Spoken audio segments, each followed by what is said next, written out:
education in Stockholm. And in 1938, they started an investigation of all the third graders in Malmö, in the southern part of Sweden. And 1984, there was the last questionnaire to them. They had, during research, asking them about education, health, everything during their whole life. And my former supervisor wanted to do something about this, but at that time, qualitative research was not anything you could do just without doing anything else. So she did a very big literature review. She went through all the literature, all the databases available in 1990, and from 1910 to 1975. Over 3,000 articles she went through. And there she found that quality in life was measured in some places, and quite a lot of them. And she also found a book. And I will... No.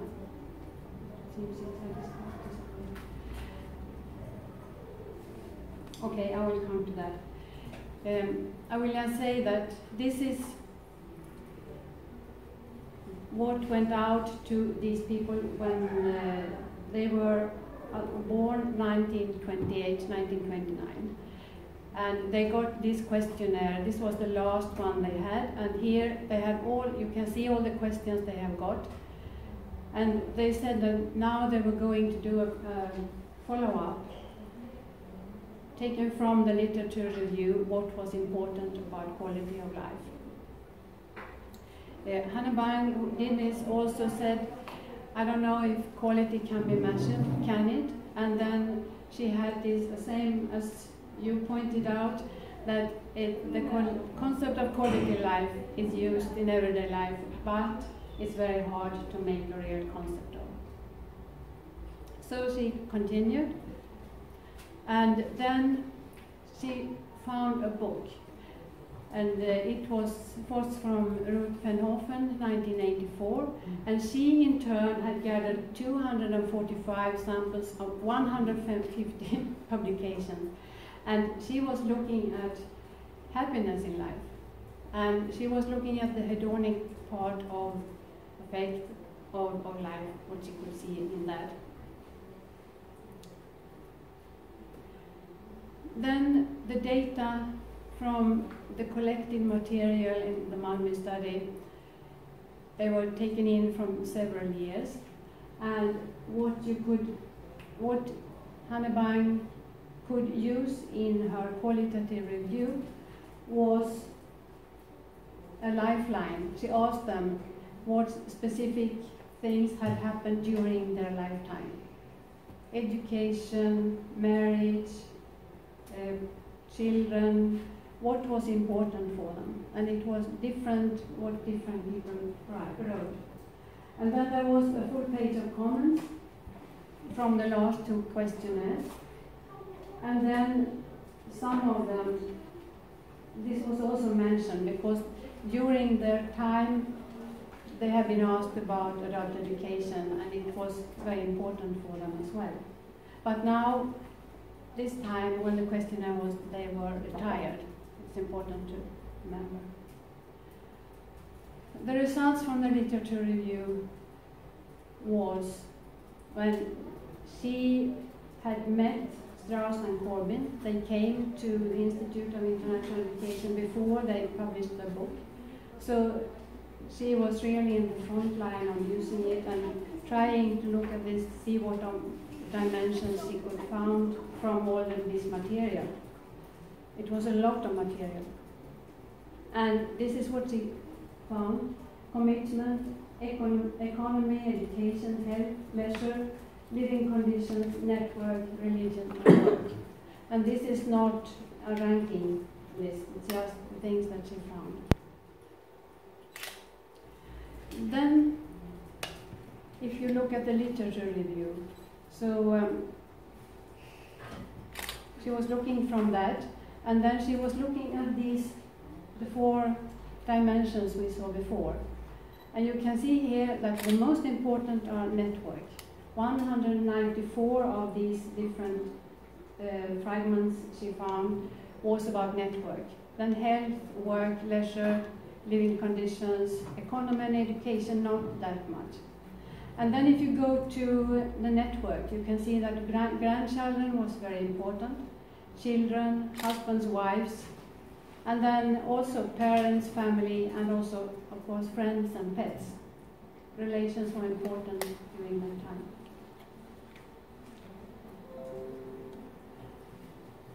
So there is one definition of well-being that is very broad and takes in all these different things that you could find in it, and it's the definition by the World Health Organization. So this is what it looks like. You have the PowerPoint later, so I don't need to read. And there is also work from the European Union when they have been looking at trying to make a model. It's Thompson and Marks from 2008 who made a model about how to try to make a definition of well-being. You have here eudaimonic well-being, which is how people are functioning in their lives. You have evaluated well-being, which is how satisfied people are with their life for the moment. And then hedonic well-being, people's day-to-day life and moods. Now I've tried to put in the relationships in here, and by bringing in social capital.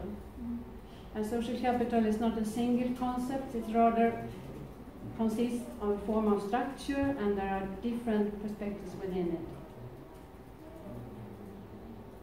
There are different persons. Some wanted me to put in some more, you can find this later. These are persons that are working with social capital.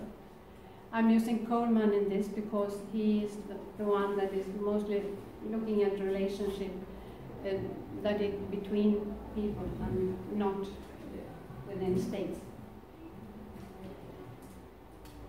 So this is the definition from Coleman, and he means that there are different parts of it. It's trust, security, norms and structure, cooperation and communication.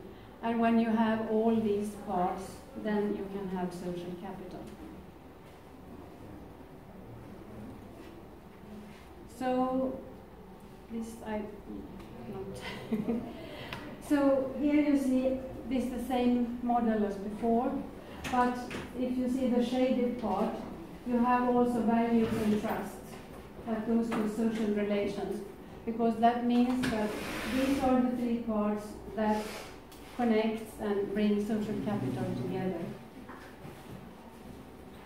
So now I want to see how does the findings from Hannebein in her research from looking at the literature research from 1910 to 1995, and then looking at her analysis of what people say about their lives after 65 years.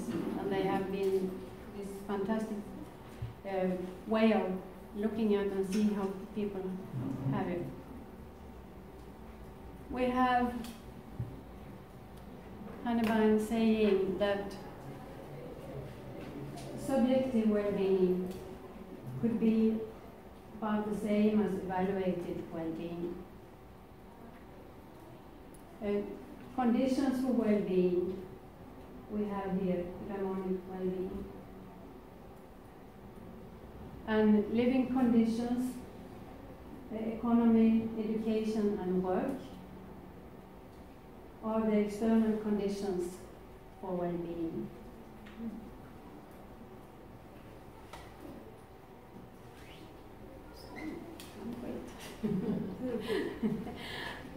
So, by this, I'm trying to make this quick. seem to be very quick. And then we have also the personal resources, or health and leisure time that she found in her dimensions. So in a way we can say that the things that are here, the model is very broad. It takes in many factors, it takes in many perspectives, and the perspectives that Hanne Bang found fits into the model, but still, I have to see it once more. But still, if you look at the historical perspective of well-being, it seems to be rather consistent. People seems to know what is well-being. You know when you're feeling well, when you are happy. That's it. But and the most important dimensions for people seem to be the same over the years. The literature cover 1910 to 2008. And these people belong to the first welfare generation. So they started in 3rd grade. When they were small, not all people went to school many years. They were in that generation that had the possibility of going to upper secondary and to study in a way that their parents did not have. So, but to see when they are retired, there was something, I've not been talking so much about education. Education has been important for them all the way. There were some things now when they were retired in the lifeline that they told. There were several women actually that said that, well, now I'm taking a driving license and I have bought a car and now I can drive. And other people go into courses, and many of them being very happy because they had their grandchildren and had possibilities of meeting them and things like that.